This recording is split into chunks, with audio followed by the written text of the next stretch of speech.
Hello, everyone. My name is John Edwards, and with me is a whole shit ton of people, and together we make the Dad's Drinking Bourbon. Wherever you are, whatever time it is, thank you for making us a part of your day.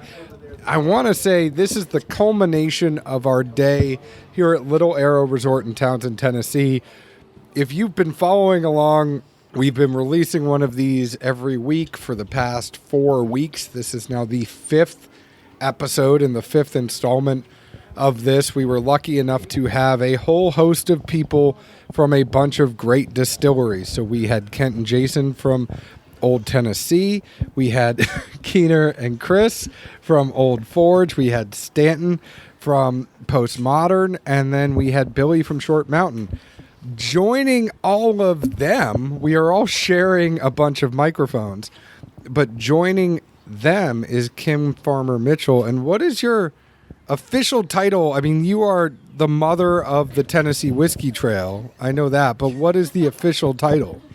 Like Mother of Dragons, Mother of Whiskeys? I officially am called the herder of the dumbasses. That's what I like.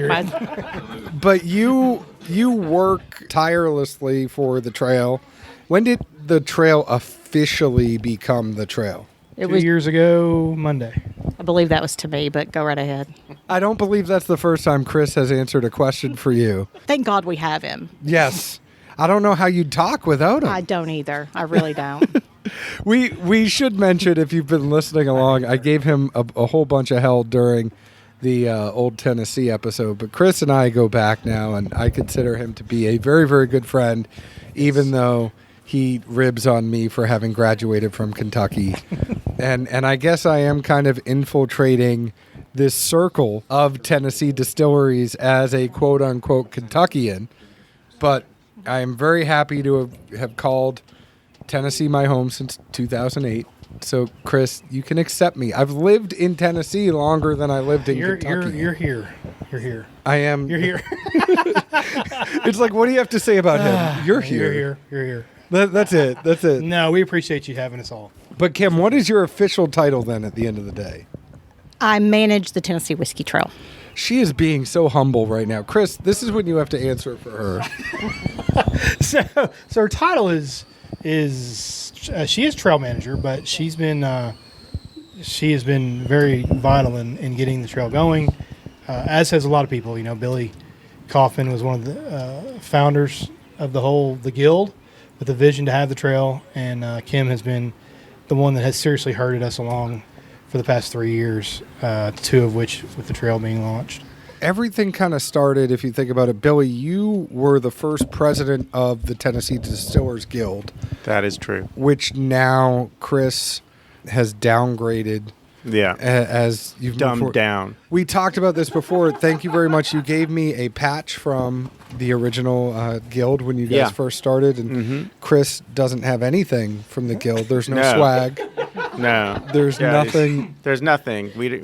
We're trying to get there, but that's, it's a lot of lip service every meeting, but I don't know what's going on anymore. I was kicked off the board as well. So I mean, it's really easy. Do you want me to hook you up with some swag? I mean, you're wearing Old Forge swag.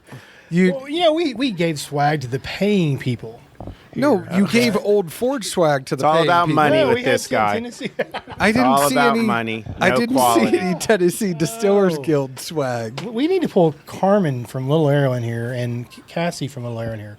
They can attest to the Tennessee Whiskey Trail swag.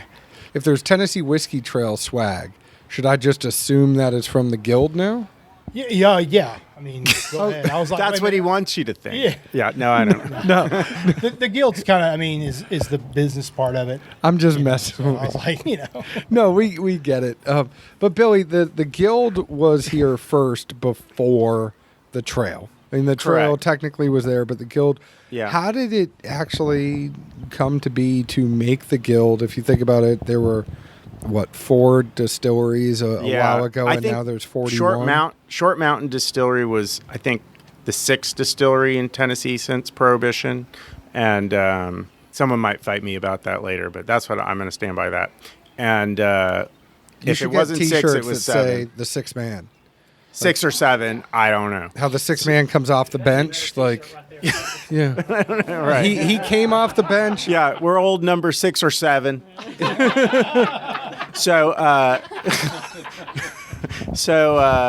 Yeah, when I started the distillery, like the first experience I had was just getting kicked around by distributors, just kicked around by liquor stores, just generally getting kicked around. I can't remember, but I knew something had to be done. And it was right when Dickel and Jack Daniels were fighting. And everyone was like, this is a horrible time to bring Tennessee distilleries together. Everybody hates each other. And I was like, really? And All two of them. yeah, all two of them. I hate him and he hates me. And yeah, they were, your listeners know about that fight, right? Have you ever talked about it?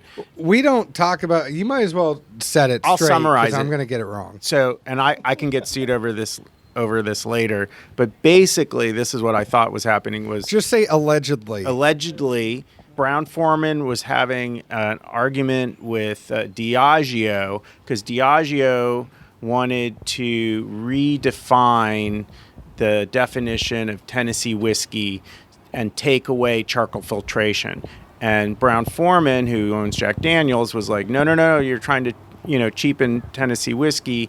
And what happened was it sort of worked into the favor of the Tennessee Distillers Guild because all of a sudden Brown-Forman, Jack Daniels, and Dickel were like, oh, we're not the only two distilleries anymore. There's all these little distilleries and they're piping in about this rule that we're fighting over, and their voice is just as loud as ours, to the press, to legislators, and all of a sudden, Jack Daniels was interested in the guild, and then a week later, Dickel was interested in the guild, and they wanted to join, and I think after that fight, all of a sudden, the value of the guild was elevated. Before that, we were just like a little ragtag group. We didn't even know. I thought maybe it would just be a craft distillers guild, which it is not anymore. No, I mean, it's fine. you have Dickel in there. You have Jack Daniels in there. Old. You have Bellmead. Everybody. You have Nelson's. You Yeah. have Old Leaper's Smoky. Fork, Old Smoky, Yeah, H. Sugarland. Clark, Old Forge. There's everybody here. more distilleries than I know. There's what do you say? There's 31. We have Chris? we have 34 members, 31 on the trail. And there's associate members now. How many associate members? Yeah, do but you associate members are revenue streams. Yeah, but they're It's- important they have- people too. They are important, but when it comes to leading the industry, it's not a matter, their input. So is that like a junior? The associate members, is that like having a junior membership at a golf course? So like you can only be a member Monday through Thursday, and then you have to pay to be a member on the weekends. Kind of. The associate members are affiliates of the industry. They're not members of the industry. So that's like we would be an associate member. Right. I think If we we should were- give you Honorary. an honorary associate membership. I would love to show up at meetings and piss everybody off. That would be awesome. Yeah. I would Next enjoy 5 that. weeks get edited and put together. Yeah, like I Let's could see do how the you minutes. perform. I think that's actually Chris's job, so I don't think. I'd be like, guys, I'm going to put some microphones there, and if you miss the meeting, I will put it up on the website. And is there an internal guild website? We don't have an intro, but no. But we could do that. Let me like- tell you, a lot of the stuff that they say at the guild begins with, now I'm going to say this, but this cannot leave this room. And there's And Billy's in the 31 corner, distilleries. Facebook Live in the whole Yeah, thing. yeah. So that's the difference. Yeah. That's the difference. Well, And that F-bomb rule, Snapchat. we don't follow that F-bomb rule. oh no, it's okay. If you guys want to on this one, everybody left. It was more. I was saying that the little arrow. I don't want to be dropping f bombs for little arrow, but if you guys want to say f in this one, I'll put an explicit on this podcast. But but when it comes down to the Distillers Guild, and it comes down to Tennessee whiskey versus bourbon and that whole argument, I try telling people this, and it's interesting having the people such as yourself here today, because I don't care. Like, I think it's a sense of pride for the state of Tennessee. You can look at what the government technically calls a bourbon versus a whiskey. And if you think about it, it's, a percentage of corn. It's a new charred white oak American barrel. There's all these regulations about the proof that you can put it into the barrel at and what that actual whiskey is going to end up being. It's the same damn thing. And anybody who tries to use the charcoal filtering argument to say Tennessee whiskey isn't bourbon, I just say, okay, we'll go up to Heaven Hill and go see Evan Williams and Heaven Hill and all that stuff that's out there. There's not, but for me, it comes down to identifying things. And bourbon can be made in all 50 states. Bourbon is America's spirit, has to be made in America in one of the 50 states. Tennessee whiskey is the only whiskey that can only be made in one place. That is state law from Tennessee. You guys worked hard for that. But I think it's just a state pride thing. And the people that spend all this time talking about, is Jack Daniel's bourbon or whiskey? Who cares? Just drink. Like, does it? What do you guys really think at the end of the day? And this isn't an official position. We are not a gotcha journalism show. We are just two jackasses that drink. But I think people spend too much time caring about what other people are doing, and that's essentially the argument, like, that these distilleries have. It's money. It's about money. And when you have that much money wrapped up in a product that is differentiated, really, I also thought it was a battle, but not between bourbon and Tennessee whiskey. The battle is between Scotch and bourbon. And that, what's that brand? I don't even want to say it, but they're trying to add a step so that maybe in somebody's mind somewhere, Tennessee whiskey is a little more complicated, and therefore it is classified above bourbon and above Scotch, just because there's an extra step. And that is codified, and therefore it's a real thing. It's solid, and the price will stay high. I was thinking it was more, and not to cut you up, but I was thinking it would be more of something where, if you think about what is actually, like, Jack is the number one whiskey that is in the world. If you think about I used to have to travel overseas a lot for work. You can't always find bourbon there. You can find Beam, but you find Jack a lot of times. I will tell you, as a Kentucky grad, I would get very upset when I'm at places and I'd say, hey, what bourbon do you have? And they'd say, we have Jack Daniels. However, having lived in Tennessee as long as I have, the Jack Daniels Single Barrel Select barrel strength is one of the best damn whiskeys I've ever had. And if you find some good ones, you have to be able to call a spade a spade. It's also why we do blind tasting when we drink. But when I would get upset when Jack Daniels was given, it was a Kentucky grad and it was a pride thing. Just as it's a pride thing for Tennessee to be able to make Tennessee whiskey. I know I'm spending too much time on this because I think it just ultimately comes down to, like, people are caring about it, but there's not that big of a debate in my mind. You were going to say something. No, first. I've approached it and thought about this, and a lot of our stuff, the way we positioned ourselves since we launched the trail, hasn't been about which is better. It's more about, there's a McDonald's and a Burger King, and there's one on every corner. So I think a friendly, back and forth is very important for any brand. You want that Lowe's and Home Depot, you want that. And that's you want competition. You want competition, the Walgreens, CVS. You can list, all these things, but, we came in the game late, we being Tennessee whiskey. Not late as in, our product, because Jack's been around a long time, but we, as like Jimmy, Billy was saying, is we as an industry, as an industry of distillers, came in late than later. It wasn't that people weren't distilling in Tennessee. It was that you guys were too busy drinking it to think to get together and band up. Well, yeah, we weren't together. But then the other thing is that you got to remember, we were there. Everybody talks about prohibition being lifted eons ago. Tennessee was still under a type of manufacturing prohibition through 2009. And Tennessee hit prohibition earlier than the rest of the country. And from that time of the early prohibition to 2009, it was prohibited for anyone besides 3 people to make it. So that's a big difference. The KDA's been around since 1862 or something. The whiskey trail, the bourbon trail's been around since 99. So, there's not been anything else besides that narrative.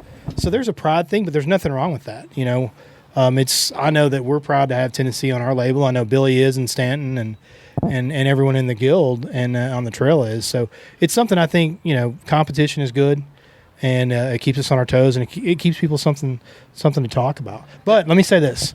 We are bigger by far in volume. We are much more popular than Kentucky bourbon, and I mean it's just a better product, just so you know. In that same sentiment, as you've been saying that, there was a little bit when you guys started the trail. There was, and I would say that we were a podcast at that time. We weren't invited to your opening. That's Kim's fault. I do want to mention that.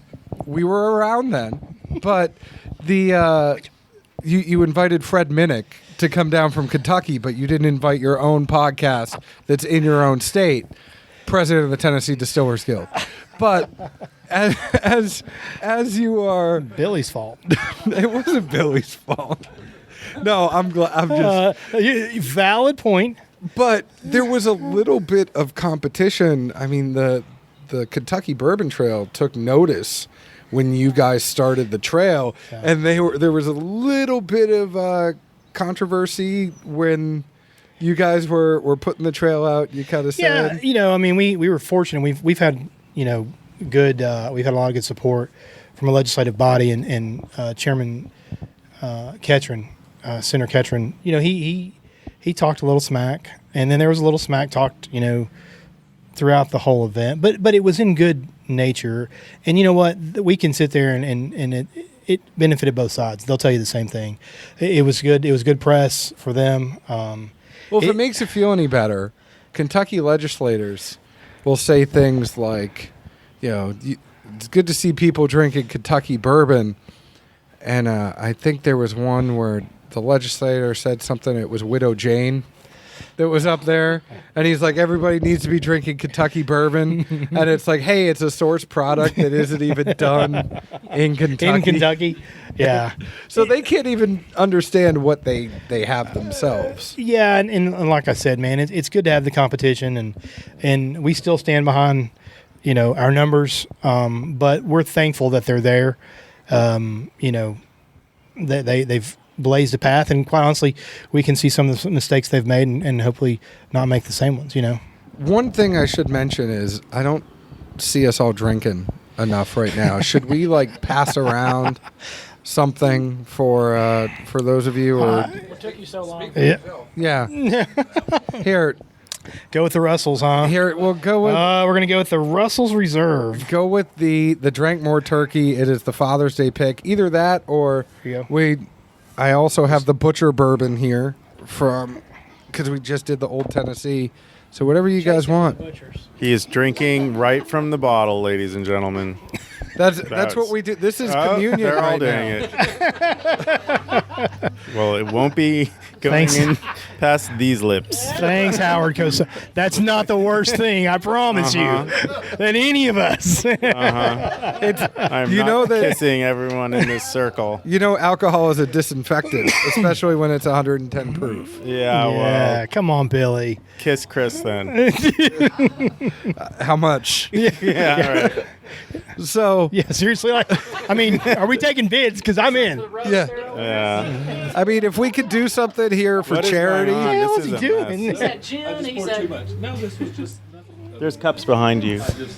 It's okay. Cassie, you could do it. Drink out of the bottle, Cassie. Cassie, you could do Quit it. being a pansy. Oh my God, they're all doing it. Billy, if you don't do it, you have to do it. Do it. I'll do it like this. Herpes. Do it, Billy. Oh, God. Man, so's Billy. What the hell, man? Well, It's all good. Terrible. Thank you. I wish I Kim. took a video of all you doing this though. That would have been great. I really. We're gonna have to go around and do it again. this is obviously the last podcast of the day because this one is like very chaotic. You were very Digressing. organized and think. I understood what was the themes were, but this This just is like- more fun. This is this is very this is crazy. He is, isn't he? He it's kind not of is. it's not crazy as much as this is. This allows people to lift the hood up and actually see everybody kind of talking. Debauchery. Yeah, Debauchery. we want it to be fun. We want the informative stuff, but we also Friday at Grains and Grits. Kind of the same. Okay. Yes. and when we come back, Kim, we're talking about that. We're gonna come back. Oh And, yeah, let's talk about grains and grits. I'm the poster boy. So He is. Are you really? Well, I Emphasis was. on boy. Well, Emphasis on boy, Well, child. no. so Billy, the theme here is we were really just going to talk about the guild, the advent of the trail, what problems Tennessee distilleries face opposed to, a lot of the people that we talk to. We have great conversations with like H. Clark and Leaper's Fork in the Middle Tennessee area. And it's funny because they're like, hey, we have a big problem with storage. And a lot of the stuff that I'm talking to you on, and I talk to everybody here, if you look at Old Forge or you look at, not everybody has a 400-acre farm and is spoiled. But Yeah. you have some people... you have... What is this? Oh, I'm that's the the Ivanka mic. Trump of the guild. But, Yeah. but you have people that are saying like we either have to do deals with other distilleries in the guild to actually warehouse our product, or they're running into like Leaper's Fork. It's great. Lee's doing great things at Leaper's Fork, but he's like, I make this whiskey and I have to then figure out what to do with it. And then I'm paying extra. I'm getting taxed for the whiskey that I made. I'm paying to house my whiskey someplace.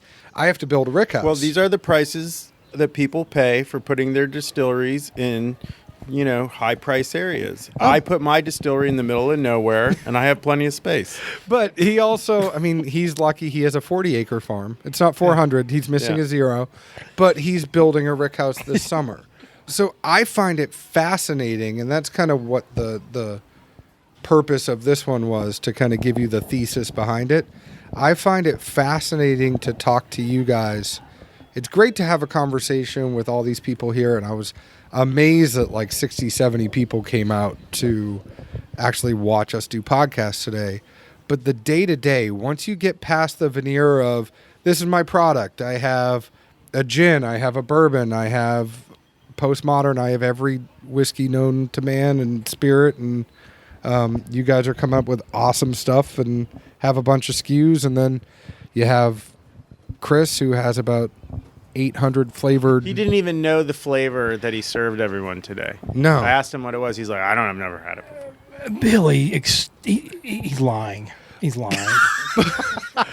But Yeah. it okay. comes down to like, what are the things? Okay, maybe he's not. I'm going to say it was Maybe he's not. watermelon mixed with, Are you talking about the stuff Antifreeze. that you put in the pre-made? I don't know what it was. He Yeah. doesn't know what it was. What was it?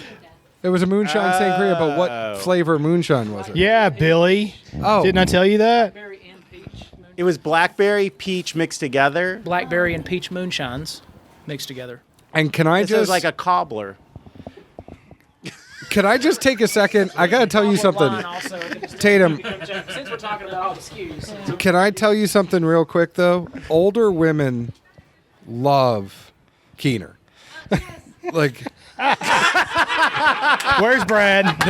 Where's Brad? I thought it was older women make better lovers. No. Older women, I gave Keener just a little bit of shit, and I had like 4 women right over there that were like, don't you make fun of him. Not our Keener. He is Exchanging phone numbers, man. they The stories I could tell you about older women in Keener. he's his new nickname Kidding. is Catnip because he just goes after the cougars. You are catnip for cougars, Keenan. Oh, catnip for cougars. Worse. Billy's like, I'm just taking my name off of this podcast. No. I'm not This is going in an associated. interesting direction. I'm okay with it now. But I find it interesting the things that you guys have to think of day after day, and it wasn't necessarily the right forum to have that conversation with all these people around. But if you were, if we come out to you and do a longer podcast, or you sit down in Nashville, those are the type of things that we like to get into. It's like off of the surface, there's a bunch of things the guild has to worry about. There's a bunch of things the trail has to worry about. What makes everybody tick? What's your driving force behind stuff? Like, are you thinking about switching over? A lot of the people that are switching over from sourced whiskey to their own stuff, which even includes some of the people here. You guys have a sourced whiskey. You're making that move over. There's some distilleries that are very close to home in the guild, like Bellmead. Nelson's is getting to that point where Nelson's is going to make that switch over. MGP was the driving force behind Bellmead. So, Bardstown Bourbon Company and Bellmead have a relationship when the demand is so high. I think they have a distribution that has far exceeded what they thought it could have been. And now they have to think about other stuff like, oh, yeah, we were going to start doing stuff, but we need to get more whiskey, too. So I find it interesting, and I'm going to stop rambling because nobody wants to hear me talk, but I find it interesting the things that you guys have to think about all the time that the public doesn't always get to see, right? So, like, what's the biggest thing? Billy, let's start with you. What's the biggest thing that kind of worries you, and what's the biggest thing that you're happy about? Like, what did you do really well, and then what's one thing that just kills you to work on? I mean, my distillery is an anomaly because I came out so early with it that there was no predecessor before me that I could sort of base what I was doing on. I just sort of... Dude, that's a Corvette pace car. Sorry. If I were a car, that would be me going up the hill. Whatever you... Keep talking, Hugo. Keep talking. So the Yaris of the group over there. So I didn't even know when I was building my distillery that the tourism and that we could even sell bottles from the distillery. I wasn't even sure if that was possible. And now the whole structure of having a distillery in Tennessee is that your location is really important. And so a lot of what I am worried about is just bringing people to our distillery. So, these guys, talk about their they've got 1 million people through their front door every year. And I don't think 1 million people have ever even been to Cannon County, in its entire history. And so we work really hard to bring people to the distillery. So we've built a restaurant, we have all sorts of crazy events, and we're judged for it too, So you build a restaurant and, that sounds great, but then, there's all sorts of problems, on top of that. And, I'm sure Kim will tell you how hard it is to put on an event.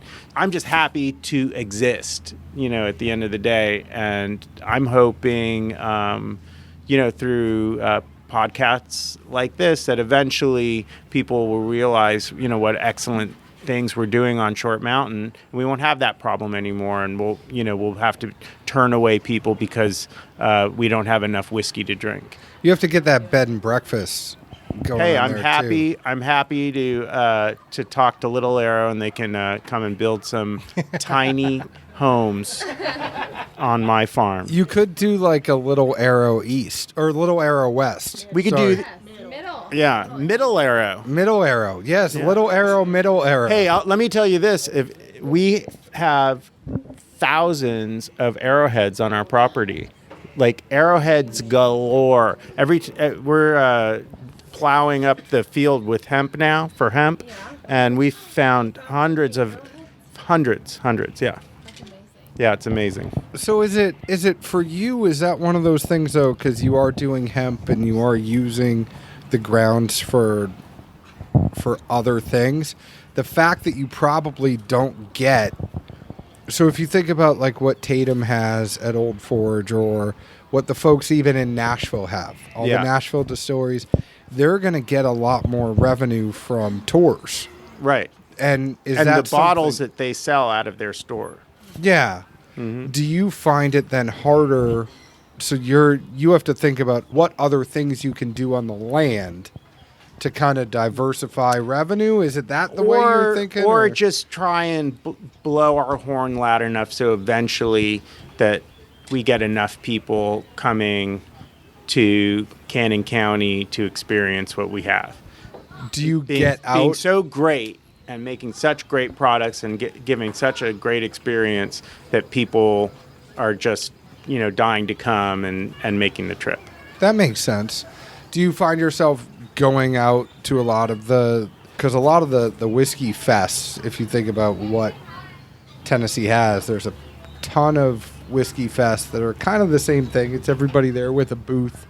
Yeah, I don't like those. You don't? I mean, I like the guild ones that we do, but I think a lot of them are, they're sort of distributor funded, and they're just sort of ways to, they don't support local products, and they don't support local manufacturers. There's 31 people in the guild. There's over 40 Tennessee distilleries right now. There's no reason anyone in Tennessee should be drinking anything made outside of Tennessee. Totally agree. Or in any other state. No, I'm just, I'm sorry I brought. I'm just kidding. But to add to Billy's point though is what he's talking about. These festivals. Just a few years ago, we were paying $500 to $1,500 to attend, and so that's something that, like he just mentioned, the guild stuff. We stood up and said, "Wait a minute, that's enough. We bring something to the table. You need to pay us to be there.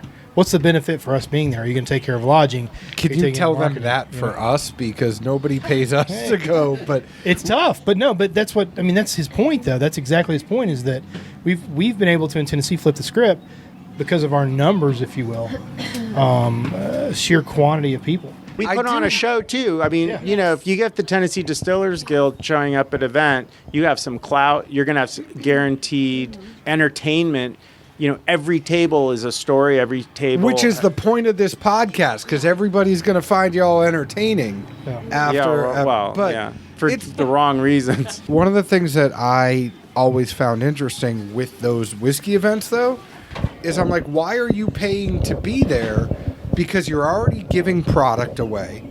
So not only are you paying for your table, and if they charge you $500 or some even charge $2,500.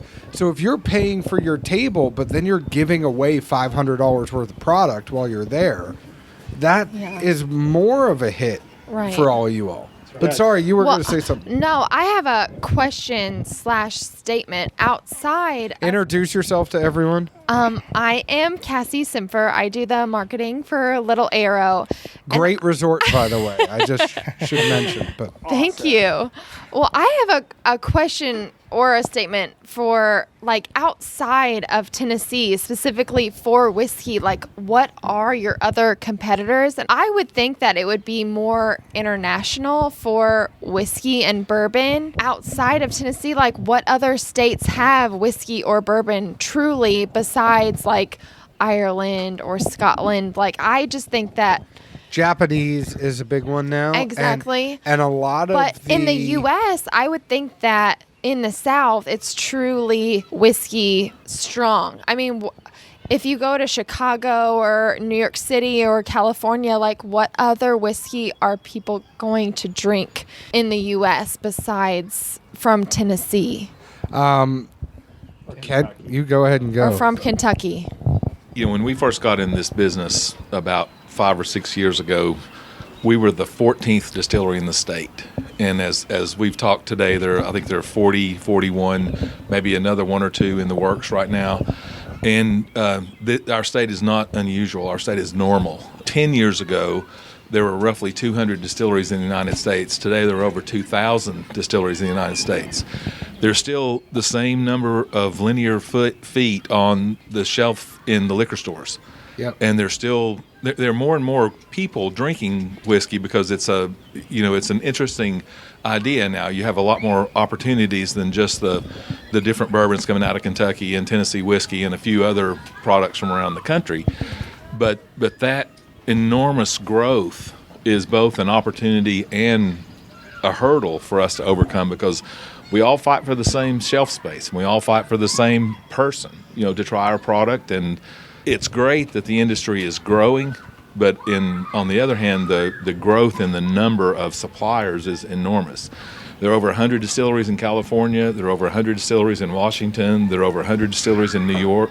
Those 3 states alone have more distilleries than the entire United States did 10 years ago. And to make matters worse, not to jump in, I'd rather people hear from them, but the rise of NDPs, and that's a non-distilling producer, the rise of NDPs in the industry, a lot of these guys really just have to worry about their stuff. They might have to worry about what they're doing and what people like them are doing.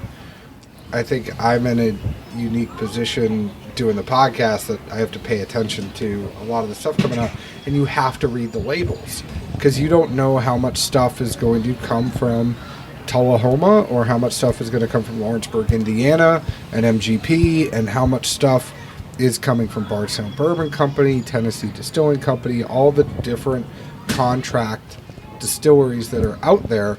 So you might just have somebody that says, you know what, I have a great idea, we're going to start a distillery. So it might be the same product 5 different times, and they're all fighting for shelf space on the same shelf, to Kent's point. Well, to your point, though, let me interrupt you there, because it's a good spot, because there's different unique problems, whether it's the Billy model or even the Old Forge model. But to your point about that shelf space, what we run into as distillers is we choose to put X amount of dollars into our distillery. Well, that only leaves Y amount of dollars to market it. And so these other guys, it's the reverse of that. They've got X amount of dollars, large X amount of dollars to market it, and they don't have to worry about the Y dollar of producing it. And so it's opportunities like this where we get to educate people about, hey, Billy makes everything on site. Hey, Old Forge, we make some and we purchase some. The bottom line in our guild and our state, what we keep pushing for is be honest about it. Just be honest about it. And I don't think that that's something that's always been that way, regardless of the state, whether it's New York, California, Kentucky, or whatever. There's not always been that integrity and honesty as far as where you're getting it, And I think it's important to know the big difference, between the two. And to go back to something about 10 minutes ago with the whiskey festivals, I will tell you, Zeke and I did Whiskey Warmer in Franklin, Tennessee at West Haven. And we're actually doing another event where we want to do this, and we've already reached out to Pennington, and we're going to do something with them. But we did a pick with Leaper's Fork. So one of the big things is we said we're going to be doing a whiskey event rather than have somebody do a pick of, yes, and I know, Lee's in the process of putting out his own stuff. We said we wanted to do a pick of Colonel Hunter's. We just wanted to pick a local distillery. Even though there were going to be distilleries there from Kentucky, and let's pick a local distillery, partner with them. So we're going to partner with Jeff with one in the fall and do a pick of Pennington. It'll probably end up being their Davidson Sour Mash. But we did a pick of Colonel Hunter's with Leaper's Fork. Anytime we can do something local, that is very important to us. All crap giving aside, Chris, that you and I give each... I think I'm very, very proud to live in Tennessee. I'm very proud to have graduated from Kentucky, but those two are not at odds with each other. There are plenty of things that you could be very, very proud for Tennessee for their whiskey, and you could be very, very proud of Kentucky bourbon. And I like what you said. It is different flavors. Do you like McDonald's? Do you like Burger King? Not going back to that conversation, but people have a tremendous opportunity when they're doing local events of finding the local places that are there. And I think that's a great message that you said. Now, if I could tell people that listen to this podcast, you're doing a dinner, find a local distillery, get them involved. I'm sure they would love to be involved and will come down and even show you a cocktail that's the best thing to have on the menu. They can have something neat, like get the distillers out there, have people sit down and actually talk to them, learn about whiskey. I think there's a tremendous amount of state pride in Tennessee where and y'all are very, very accommodating, even to me that just happens to have a microphone. You guys want to go out there and educate people about your product, which is awesome. Like, I can't thank you enough. It's funny. I'll say this: you go to dinner with a distributor, and they only drink whatever's in their book. You go out with a group of us, and we're like, if we're in Denver, what's local? Yeah. We buy what's local. Are we in Chicago? Well, what's local? Am I going to get Koval? In Lexington, what am I going to get? We're going to drink local. Now Kent make sure that he buys shots for everybody for his own product. But in all seriousness, but is his product there? I mean, it depends on where it is, right? 'Cause Absolutely. He's really. But the group you see in the Guild, we are about being local. Wherever we're at, we want to be local. Support local. If you can hear anything here, get anything out of this, it's support local. And Stanton's the same thing. I mean, he's Stanton with the best radio voice has been very quiet. Well, it's been Billy. It's been Billy's show so far. I think if you told It's okay. if you told Billy this podcast was centered around him, he'd be very pissed off because it didn't really go where he thought it would. Billy, But it's been interesting. I thought back to Billy. I would be more inebriated by the end of it. somebody hold on. That's because you won't. But I am not drinking out of any Your of these lips will not bottles. touch Hold this on. bottle. My lips have all won't touch been this polluted. bottle. Hold on. No. You all talk to Billy for a second. I'll be right back. All right. Oh, God. It's still running? It is. All right. Still Okay. running. Still running. So these podcast guys, they have a lot of power. it's kind of scary, isn't it? I mean, hey, what's up, man? Don't have any power. He can hear me. Oh, They man. can make and break you. I'll tell you one thing. I brought 5 bottles of bourbon to this event, and that's all that's left. That's pretty good. That's pretty good for a non-tasting event. Non-tasting. Yeah. So That's good. Well, I'm glad I brought all those bottles. Man, John is over here. It's bartender John. I'm very excited to, Drink your own whiskey. yeah, drink my own whiskey. Oh no, look at this. Now I'm getting flashbacks That's to 4 fingers of college. Billy's there. Cheers. Cheers. Nobody else is drinking with you. Does everyone else want to drink out of the bottle? It's the way to do it. Oh yeah, you can do it. I just want the people at home to know that he's making everyone drink out of my bottle to torture me, and they're all doing it. I'm going to lick the side of the bottle. They're all licking. I'm going to lick the side They're all of the bottle. licking my bottle now. Oh my god! Keener needs a moment. I'm traumatized. I am traumatized. Keener needs a moment. Not the first one, the second one. No. You'll be my poster boy. You can be Cassie, my can you poster top boy that? now. I don't know if I can do it. It's gonna skip. Who's This the is gonna be poster boy interesting. now? All right. Get it. With the edit button. Yeah, right. please. That would be a nice ad, actually, for us. That's awesome. I'm always for hire. Marketing purposes only. Who needs a glass at Short Mountain Distillery? Oh. That is Yeah, there you the go. poster. 6 or 7. That is if you want to find a way to get people to Cannon County. Yeah. I'm just saying. Save money. I just want to On know, did glassware. you hire this guy to come in? No. Okay. Oh, Oh, I do love your shirt. All right, a guy walked in. You missed He's the whole wearing day? a Kentucky bourbon shirt. You missed the whole day. What does your shirt say?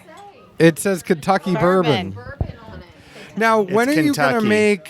We need That's a shirts cloud, like that that say right? Tennessee, That's not- and then Kim, talk about our just like the state. Kim, you and I should talk because I have some good ideas for swag Hey, look. You know what? for Tennessee Whiskey Trail swag. Let's sit down. Let's sit down and talk about it. I will say that right now, Threads is doing our all of our merch, and they're doing a great job. But that is a great shirt. So Well, we I will don't have money to actually do it, but I'll send you whatever you want. But I'll tell you, no, I'm saying I don't have money to actually produce it for you. But no, just I could tell me say, what you want, and we'll do it. Oh, it's more for you, yeah. Yeah. Yeah. No, it's all Oh, about no, John will get paid. No. you and Billy. It's No. all about you two. We need a shirt that is the state of Tennessee that says whiskey, just like that. She did a great. We have some of these. I'm sure. Our second Grains and Grits, we did a shirt that had the state of Tennessee on the back, and she had all the names of the distilleries fit into the state. That was a really good one. So that would be good to see. So tell us a little bit, and maybe this is good for Kim to jump in because she hasn't talked enough on this. Tell us a little bit about Grains and Grits Fest. That is in Townsend, where we are right now at Little Arrow Resort. Tell everybody what Grains and Grits is and what's that's all about. Okay. Well, we decided about 4 years ago that we wanted to try to do something to really showcase what was going on in Tennessee and the craft spirit world. And I've been friends with Chris for many years, and so we sat down, we started talking about this. And so we decided to do a festival up here in Townsend, Tennessee, which is right outside of the Smoky Mountains, which has a large history, a great history about moonshine and spirit making. So we got together and we just really wanted to have a great festival that really talked about the craft distilling and what is involved in that. So what we did is we created a festival that you get to come to and you get to actually meet the distillers. You get to talk to the distillers. One thing that we're really prideful about is Jeff Arnett from Jack Daniel's Master Distiller shows up every year. So you have your chance to meet Jeff Arnett and talk to him. And then you have even a more exciting adventure is that you get to meet Keener and talk to him. And you get The to catnip for cougars. Yeah. And you get to meet That's a t-shirt. Stanton, and you get to meet Billy. So you get to meet all these great distillers that are really pushing out some incredible spirits throughout the state of Tennessee. And, you know, when you think about Kentucky bourbon, that's what it is. It's bourbon. And bourbon is great, and whiskey is great, but these guys are pushing out vodka and gin and just incredible spirits that is just, just mind-blowing. I would say what you brought up is a very, very good point. A lot of the stuff that's on the Kentucky Bourbon Trail, a lot of it is just bourbon. Mm-hmm. You might get some finished whiskey, you might get some other stuff that comes out, but a lot of the stuff that comes out on the Tennessee Whiskey Trail, there are distilleries that are doing other products. There's a vodka, there's a gin, there's a barrel-aged gin, there's Rum. a rum, there's Moonshine. yeah, it's crazy how much more diverse, I think. Mm-hmm. And if you think about the distillers, again, distillers just have to worry about bourbon. I think, and this is more for the two distillers over there, as well as Stanton and Billy, but when you're switching a lot of times, so if you think about it, you have to run the still at a certain spirit. You might have a certain mash, you might have a certain thing that you're actually putting out. And I had this conversation, admittedly, too, also with Bardstown Bourbon Company. Yes, that's out of Kentucky, but they're running a bunch of different things at different times, and they're having to clean the still out. Is that tough for you guys in the way that when you're making your stuff, are you sitting there saying, okay, we're going to run gin for a week and then switch over to moonshine for a week, and then we're going to run... is that more complicated? How do you actually work all that out? That's something I would really think of. If you know you're a place like Old Forge, there's a million people that are going to step foot in the door all the time. How do you know what to put out and when? Is it just like, hey, we need some more moonshine, we need to go run on that? Or is it planned? Like, is there a calendar? Ish. To kind of harken back to our previous conversation 2 or 3 weeks ago. 4 or 5 weeks, whatever it is. Whatever the hell.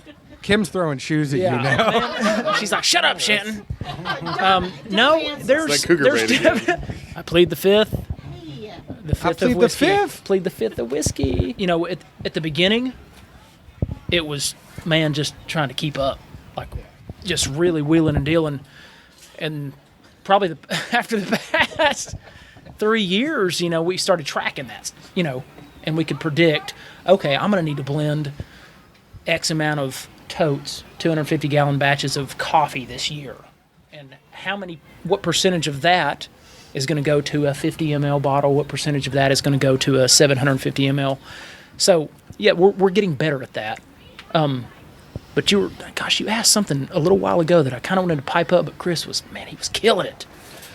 He sounded so good, man. I didn't want to interrupt him, but that's kind of the crux that I think I can probably speak for Jason too, at our size, is some of those hurdles, that we got to, how do we juggle how much R&D do we want to do versus how much we got to just keep up with the damn Joneses, That makes sense. That's tough with, if you've got 2 distillers, that's... Now, I know some places in Middle Tennessee that will, they're going to have a pretty set schedule, but then 2 weeks out of the year, they're just going to have an experimental. So they know that, all right, from February 15th to January 31st, it is a very set schedule, but from February 1st to February 14th, we are just going to play around. And if we want to do different mash bills, we want to do all sorts of stuff that's in there and just see what sticks, and then have those in our tasting room and use that as R&D to figure out what else we're doing moving forward. Do you guys play around with that at all? I mean, I think Postmodern probably does more than anybody. Oh, yeah. Yeah, we do. And we always keep, our production schedule is pretty regimented. My partner, Ron. It has to be tougher for you all with majority of the production side. And he came from he was a scientist. He did science in a corporate setting for Siemens. And so he has a very well-organized mind. And so he breaks it down. Very regimented on that, but what we also do is, we keep a 2-liter lab still, and we're doing R&D pretty much 7 days a week. There's something new going in that 2-liter lab still, and he'll run multiple distillations in a day. And while he's bottling, he may be working on the 5th iteration of an Amari or something of that nature. And so, it's. But we don't get 1 million people across the front door. So it's a little, there's some differences there. We also work 7 days a week. Keener's been very, he won't work those 6th and 7th days each week. He's as a fireman. Anything over 65 degrees Fahrenheit, and my ass is at home. Yeah, he knocks off every day by 5 p.m. Well, Chris told me he tries to keep that. He tries to keep that fireman schedule. 5 comes once a day for me, brother. Where he does that 24 hours on, 48 hours off. He's been trying to do that a lot more. It's difficult to make a distillery run that way on that schedule. I know. So I think at the end of the day, what are you actually doing when you transition from product to product? Because you have to clean. Do you clean out the still, or is it the fact that it's moonshines? And this is not a question that I'm giving you guys shit at all. A lot of the stuff, the mash bills for a moonshine might be similar to the mash bill that you'd have for a whiskey. So technically, do you really have to clean that stuff out, or can you use the same mash as you go through? I mean, I don't know about you guys. We clean the still out every day when we're finished. So is it a sour mash or a sweet mash? Both. Yeah, it depends on what we're running that day. I mean, we may run something one month and something completely different for a whole other month. As far as our gins go, we've got a completely different still, that we'll use for that. So do you use like a column still for the gin? Gin, we do. That makes sense. We use a pot still for our whiskeys, our bourbons, our rums. We'll run through the pot still. We'll turn around and run that back through the column still. So logistically, though, that has to be tough because you actually have to plan all that stuff out a lot, right?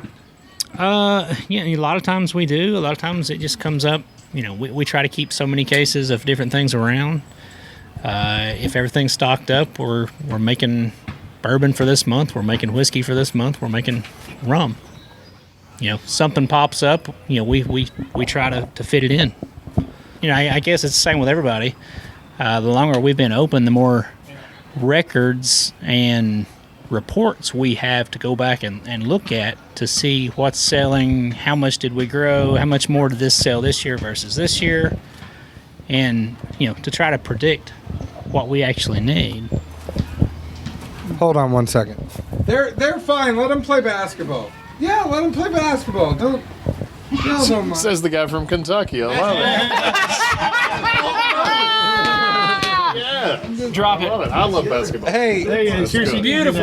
was- Can he let it hit the ground? what was But it's in the sand. who was it that said it? Let them eat cake, let them play basketball. It's the same thing. Marie Antoinette. Yeah. Basketball and bourbon and horse racing. Any of those, I'm good. That's it. Then. Well, I have a friend from Scotland. And when Scotland filed the referendum to leave, my best man was actually he's from Scotland, and he said, "Hell, we can't get independence. We can't export golf and scotch like as the only thing and run a country." So. Why? You do it one time? No, you do it 18 fucking times? God. That was awesome. Oh, the best, man. You have a very good Scottish accent. It's the fucking red hair, man. See, Or maid or whatever. Robin Williams. Yeah, you got it. the problem is I go to Ireland too much over Scotland. I've been to Scotland a couple times, but I think it's about time we sit here and talk about Irish whiskey, and we don't talk about He's the only one that can speak to that. all that stuff. Shite. All that shite. I remember they were. Colleen? Yeah. Colleen from Kentucky Bourbon Trail up there. She used to be with Moonshine U, and her she said she had a saying about Scotch. Fuck Scotch. That's There's a lot of people that say that Yeah. about vodka. yeah. Sorry to any of you that Yeah. make it.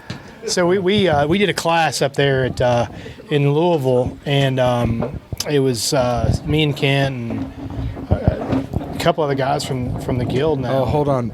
Chris, are you about to tell a story as the president of the Tennessee Distillers Guild, with as much shit as you've been giving John, that you went to Kentucky to take classes? Yes. I like this. To learn to Yes. Keep talking, Stanton. Yes. Stan, always the instigator, the quiet instigator. We went there to take classes, and Gotta know what the animal's doing. that's right. Yeah, that's right. Know what not to do. You know what what I'm the saying? enema's doing? And so Jimmy was one of the teachers, and all the each teacher has they would give you their notes beforehand, and it would be in a 3-ring binder, several different dividers through, and everybody would have it. And then so we come up to Jimmy's turn, and we open up the section for Jimmy, and it's white page after white page after white page. And talking to Colleen afterwards, I was like, "Hey, did we get Jimmy's notes?" I mean, he sat up there and talked for 2 hours, and it was phenomenal. I was like, "Do we get his notes?" She goes, "No, he said that he's not giving us any fucking notes," is what he said. He said, "I'm just going to talk a little bit."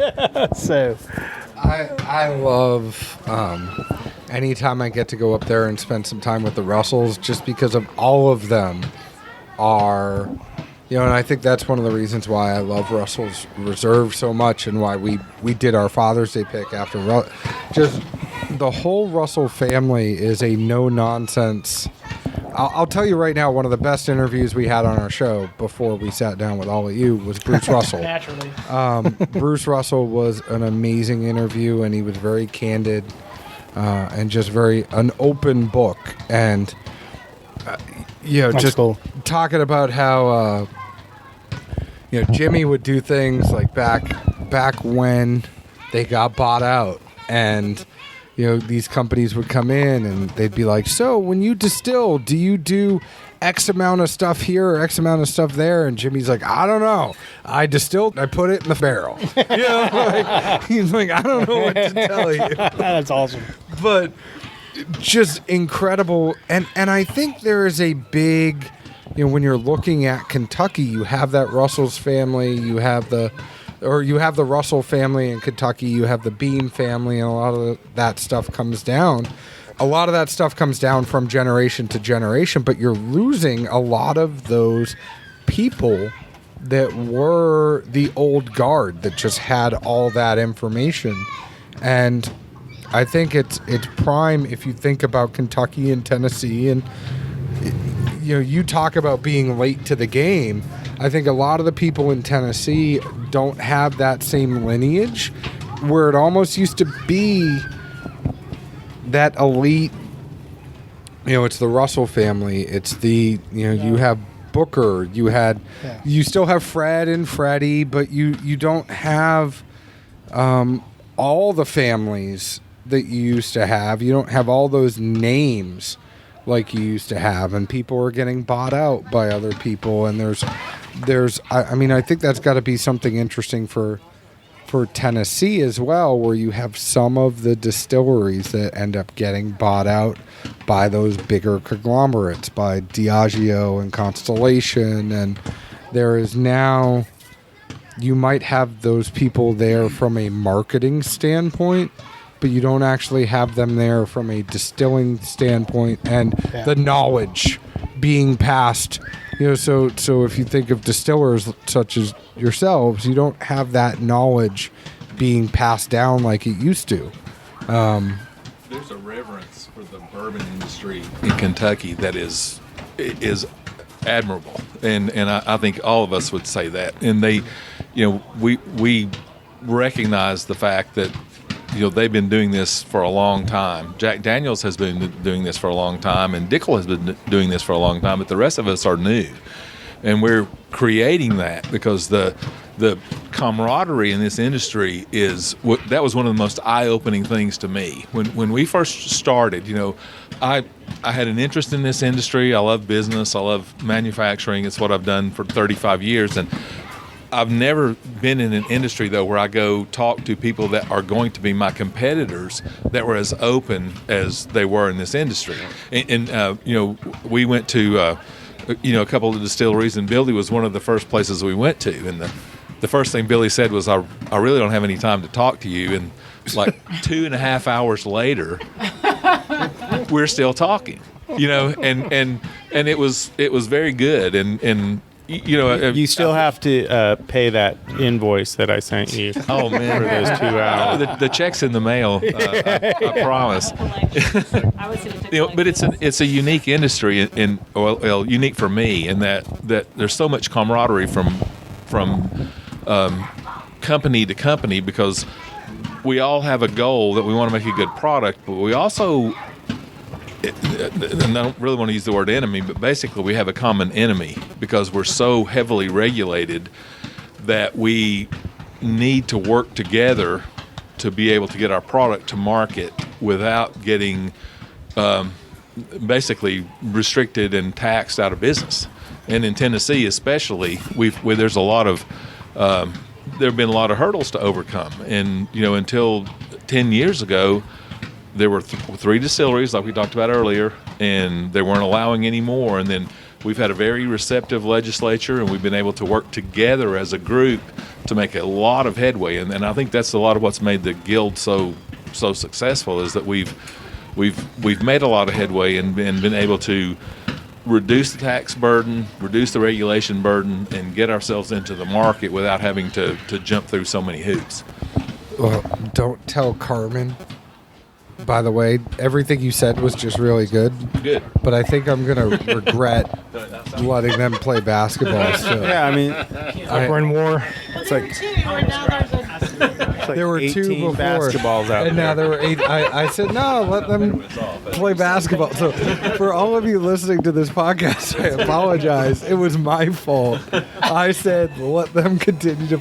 I was like, it's You the can resort. edit that out, right? This is a really good practice for the roundtable. No, it's like they're kids. Just just edit it to where Kent's rapping. It's like there are kids, and now I have to ask you guys, and I appreciate everything you just said. That was really, really good. The one of the things is our friend Mr. Rick Glenn is about to leave. I see him standing up. Oh, he's stretching. Well, he's got to go to Chattanooga. He's got to go to Chattanooga, but a long friend of Zeke, a fellow pharmacist, But he had a question, and I find it interesting. I want to hear what you guys think about it. But what went into you guys actually selecting your mash bills? So that was something that he was curious on. What actually went into how you selected your mash bills, and as you picked certain percentages? I know Billy has unique mash bills. I know Stanton has unique mash bills. What actually went into... Keener, I'm going to ask you because as well. No, like when it comes to you, Because I'm cross-eyed right now? No, because I know that Tatum didn't pick the mash bill. So Oh, heavens no. So let's talk about... Heavens no.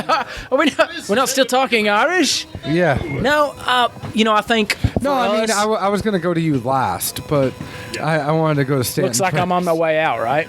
No. Yeah. For us at Postmodern, it was to end up with the, in general, just with the malted barley, it was just kind of part of the process, looking at the end result, what we wanted to get, knowing that we had kind of made the decisions that we weren't going to source things, that we needed whiskey out earlier. We kind of ended up on malted barley. The way we chose the actual blend of those different malts that we used was just trial and error. We did micro distillations on a 2-liter still. We probably distilled and did micro aging with over 125 mash bills in the course of about 8 to 10 months. We were working with a 2-liter still, and we had local brewers that were willing to pull off different mash samples, and then we're willing to do some small batch mashes. When we started to hone in on the recipe we wanted for the main whiskey that we do, it's actually really similar to a beer from a brewery called Crafty Bastard. It was their Hawaiian Barbecue Pale Ale. And we just started tweaking that mash bill that they had because it frankly turned out the best. And that was we just worked through it that way. We knew we wanted to go with malted barley because we just knew the fermentation. If we controlled all of the things we could control going into fermentation, such as sanitation, temperature control, things like that, we knew we could get a really clean ferment coming out, really clean distiller's beer coming out, and really clean distillate coming off the still if we ran the still properly. And that would allow us to make use of the 15-gallon barrels. Billy, what about you? What went into your mash bills? Because you have a very unique mash bill. Yeah, I think... I have a master distiller that I've been working with since we started, and he was originally a home brewer, and a lot of our mash came from the beer industry as well. So, we use a lot of barley and the oat malt. I think that these are known to brewers, and that's where he came from, and so they're familiar with what those flavors are. I know a lot of the stuff we do also. We're just trying to recreate things that already have been done, heritage recipes. So a lot of the stuff we're doing is just trying to source the best ingredients we can to make the best version of whatever it is that we're wanting to make. So it's not always like we make apple pie, right? And if we don't get the apple juice right for our apple pie, it doesn't taste right. And just because you use apple juice from one guy doesn't mean it's going to taste the same with another. We actually changed our source once with our apple pie, and one of our biggest fans was like, I don't like it anymore.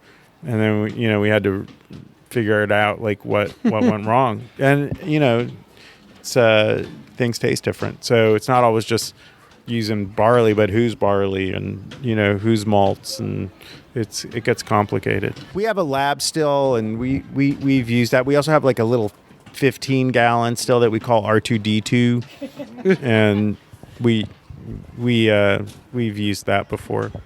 And going back to what you were saying before, the crazy thing for me is there's so much that actually goes into whiskey at the end of the day that I don't think people completely understand. It's, what type of corn are you using? Are you using... There's not only just a mash bill. So the mash bill is a number. Whatever that number is, it's arbitrary. But, are you using red corn? Are you using yellow corn? Are you using white corn? How are you actually cooking your grains? Are you cooking your grains together? Are you cooking them separately and then putting them together in the fermenter? Where are your cuts? Are your cuts one of those things where you're running the still for a long period of time, so your cuts are really weekly opposed to daily? Is it, do you have a column still versus a pot still? What are the connections you have? Where's your doubler? There's so many variables. And that's why I'm amazed when I sit with some of you all, because it's like, the funny thing is I think a lot of people say, and one of the reasons why I say there's a rise of NDPs, people will go out and say, I want to do a distillery. And they'll realize, okay, I'm going to go to Vendome, I'm going to get a still, it's $400,000. And then they don't realize that the parts to that Vendome still to make it work then cost another $2.5 million on top of the $400,000 for the Vendome still. So distilling is really frigging hard. And there's a lot of people, which is why I find it interesting, especially Jason and Keener, for both of you. You took a love for home distilling and turned that into an actual career and a job. But there's so much that is involved in that. It's crazy. I think Billy was going to say something. You put the mic up for a second like you were I was going to. tickling my beard with the mic, but I had the mic off. I like your style. I'm not saying it might be time to finish this. Billy the painter. But I disagree. I think we're just now hitting our stride. but Keener and Jason, Everybody redose and let's get this thing. well, we're gonna keep going and see where this goes. But Keener and Jason, real quick. I mean, I think that's the thing that amazes me is it's not just your mash bill. There are so many factors that go. So do you dial it in, especially for you guys that both of the? I think it's very interesting in the sense that both of you were home distillers, joined your distillery after things were already kind of up and running at that distillery. So how much were you able to put your own spin on it, and how much was it like, hey, we do it this way, and this is the way that we were told to do it? I think we both walked in to nothing. Would I be correct? No, absolutely not. No, man. It's not nothing. It's incorrect English. Okay. We walked into a building. No, I'm saying he's firing Tatum up over here. Hey, I still work now. I think. Fortunately for me, coming in when I did was, they were like, they gave me free reign. It was pretty much just scaling up a lot of the things that I was doing at the fuel ethanol producers level. Now, I mean, that's like, I know of some people in other states that they got, instead of a DSP, if you owned a farm, you could get a farm distiller's license. So it wasn't necessarily a DSP, but it was a like, you have a license to distill alcohol for, whatever it is, and then that... So fuel, let's just leave it at fuel. Yeah. And my argument was going to be fuel for the soul. I swear, if you want to come out, again, Tatum, I better get a cut of this, but if you made a fuel for the soul line of whiskey... I'm going to. I may be sued by Warren Haynes, but I'm going to call it Soul Shine. No, but I think just fuel for the soul, like you Soul Shine. Or soul fuel. Just do it real simple, like Soul Shine. Anyway, sorry, man. He's very set in his ways. How do you work with him? Just acknowledge it. Let's move on. I acknowledge it. But you were saying, you came in and Tatum was kind of set in his ways. Man, no, and nobody you just was. had to. Nobody. That's the thing. It was. I came into a pretty dynamics. I don't know if dynamics is the right term, but it was pretty. They were like, "Damn, dude, just you're excited about it. Go do your thing." And I'm the luckiest son of a bitch I know. I got to come in, scale everything that I was doing up, and I had all these resources. Tatum, an incredible resource. You know, not blowing whatever I'm blowing up his skirt, but you know, it's just he was like, dude, I'm just here as a resource. I'm here in a supporting role. What do you need to help us be successful? And Same thing with the ownership, and then of course, like I said earlier, 5 weeks ago, you know. No, I mean it's all. Everybody knows it was all. Okay, it's all a ruse, but I have all these flavors available at the creamery. You know, they're using natural flavors for some stuff. The Candy Kitchen, the same thing. So I've got this cache of, just endless flavors that I was like, damn, I wonder what that would taste like as a liquor. So did you tell him you need cougar groupies to be successful, or was that something that just came naturally? Man, shit, brother. You were like, I don't need that to be successful, but it doesn't hurt. It doesn't hurt. It You're don't like, hurt. I can't help that God gave me this smile. What are you hungry for? Jason, what about you? Do you have cougar groupies in Old Tennessee? I don't think so. I think that's a But what about you? Shannon product. I mean, did you have? The question is, how did you come up with your mash bill? Isn't it? Yes. That's right. Dr. Coffee, back on task. Sorry. Oh, it's good shit. It's good. No, I mean, he said he's allowed to explore. What are we talking about? The mash bill. Oh, mash bill. The mash bill. Okay. He I can also speak to that. But Billy. it's not nearly as exciting. Billy, he answered the question. Don't worry. Yeah. Let's kind of close this out. We've been going for a while, but what are the things that the trail is looking forward? What are the things that you guys think of with the trail that you have to be worried about? What are the things, Tatum, from the guild point of view that you have to be worried about? So let's go to Kim first. Like, where do things go moving forward? When it comes down to it, the trail was developed. It really wasn't developed for Old Forge, and it really wasn't developed for Old Tennessee, because they have this built-in tourism entity right there, right in front of them. It was built more for the Billies and for the Stantons and things like that. They're off the beaten path that may not have a million people walk across their door fronts every day. It really is something so they can have it's a chance to really get ingrained into the craft and learn about it and have that opportunity to speak to these people. And that's what we want to do. And we know in Tennessee, like we joked about with Kentucky before, I mean, they have bourbon and sometimes they have basketball. But in Tennessee, it doesn't matter what region you're in. When you're in West, you get the blues and you get Elvis and you get, all the great music venues that they have out there in Middle Tennessee. They haven't had football since Peyton Manning, so let's not talk about football. We're not talking about football. Did I say football? I said basketball. And they haven't had basketball since Bruce Pearl was coach. Oh, we had basketball this year. Kind of. Yeah, we had basketball this year. Kind of. So, but you hit Middle Tennessee and you got country music and you've those got, folks over there are practicing because Kentucky has 8 championships and they're looking, if they want to play basketball, they're going to leave the state and go up and play at Kentucky. Okay.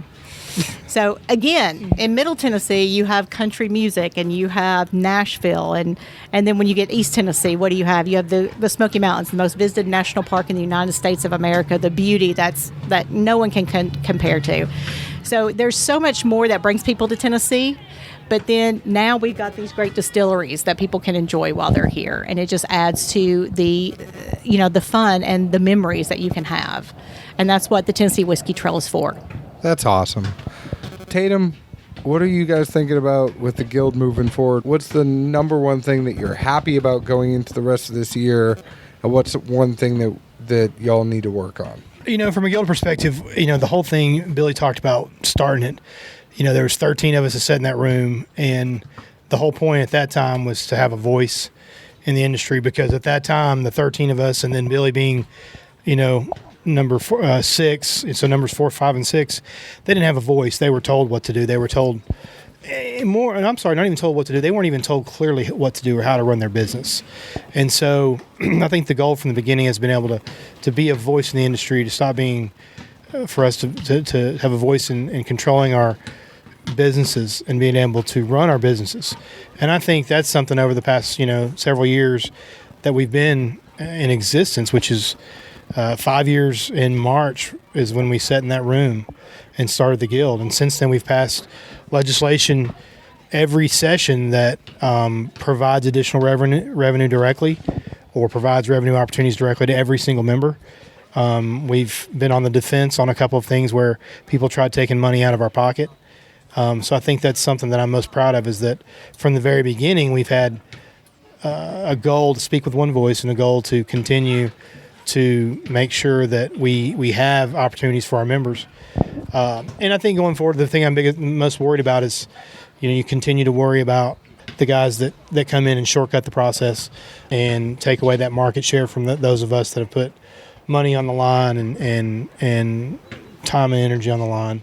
And we want to continue to have that voice. And it's one of the reasons that we rib back and forth about Kentucky is, the squeaky wheel gets the oil, And so we're going to continue to be that squeaky wheel, both legislatively, but we're really going to have a focus in the future here of making sure that we become more of a tourism and a bond for the communities, whether it's Woodbury or it's Knoxville, wherever that's at, we want to be that bond for that community. Our industry touches so many other industries, whether it's agriculture, construction, tourism, hospitality, and all that. So it's important, I think, for us just to continue to also watch our back, but change our focus to tourism, hospitality, and make sure that not necessarily the Billy Kaufmans, because he's man, but no, those. But in all seriousness, the distilleries that are in Woodbury's that have gone out and dropped that dollar there, that they get to continue to have that voice, and that people end up coming to Cannon County and Woodbury, and not just for Billy's pool parties either. So, Well, Kim, where can the folks find the Tennessee Whiskey Trail? We talked about the individual distilleries and the other one. Hey, go find Old Forge, go find Old Tennessee, go find Short Mountain, go find Postmodern. But where can everybody find the Tennessee Whiskey Trail? Well, there's a website, tnwhiskeytrail.com. You can go there. You can find all the different distilleries, a lot of good information. They also, all events that are going on within the Tennessee Whiskey Trail, you can find all that information on there. We have an app that you can download to travel through the state of Tennessee and mark off every time you get to a I checked in at Old Forge today. Excellent. On the app. Exactly. So. And then we also have a paper passport for people that like to have that, to hold in their hands. And when you go to the distillery, you can get a little stamp when you get there. Well, I would lose it. But me too. Go ahead and find the Tennessee Whiskey Trail. All of you that are here, thank you so much. We really, I can't say enough. Thank you so much for the experience. Thank you so much for the time. Find Dad's Drinking Bourbon on Instagram at Dad's Drinking Bourbon, Twitter at Bourbon Dads, Facebook at Dad's Drinking Bourbon. Join our Facebook group. Find us on your favorite podcast app. Please leave us an open and honest review, just like we leave open and honest reviews to all of the distilleries and spirits that we taste. I can't thank the guys enough. All of you, it's been a blast. Cheers. Find us in Nashville. Cheers. Woo. Cheers. Yeah.